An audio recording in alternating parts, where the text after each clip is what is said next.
Hello, my name is Gabe Zalma. Just got an interesting email from Mike Huckabee. I guess I'm one of his subscribers to his newsletter. Anyway, he wrote an interesting article about the tragic end of Aaron Swartz.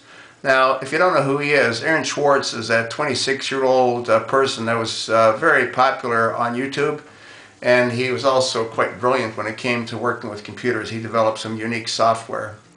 But according to the article that Huckabee wrote, Swartz was being, he was about to be prosecuted by the U.S. Department of Justice. You know, that gun-running organization that's headed by none other than the less than Honorable Eric H. Holder, Jr. Anyway, apparently what had happened was that Swartz had released some information that he shouldn't have, that was confidential, and there was a fee associated with that information that he made available for free. So there was a good chance that if he was convicted, he might have ended up going to prison for 35 years. Now, what's interesting with all of that is that I guess the prosecutor for the U.S. Department of Justice said that stealing is stealing, whether you do it with a crowbar or a computer. And that's why they intended to prosecute him. Well, I have a question for the Department of Justice. Now, if what he did could have resulted in 35 years of imprisonment, how come somebody like John Corzine, who we believe has stolen hundreds of millions, if not billions of dollars from investors, and how come people like Senator John Kerry, who would have avoided paying around $550,000 in taxes on his boat if he wasn't caught, because he had tried to register, or he did register it in a state other than the state that he resides in.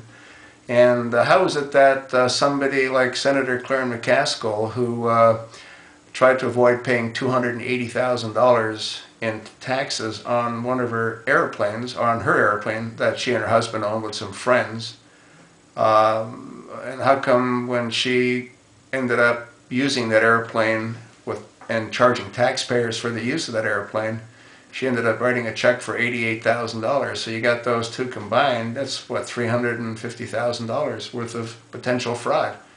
How come they're not being prosecuted? You know? I mean, it seems to me that justice is really blind when it comes to people in position of power, especially if they're within Congress. Now, I know that Congress people can go ahead and do insider trading. I also know that they can't be charged for things like we can be charged for example, if they molest.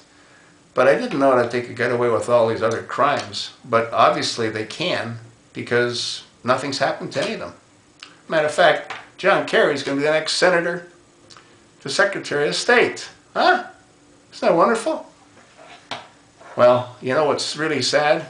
There really isn't any justice. They are the elitists, and they live in a different world than we do. And they supposedly work for us? What a joke that is.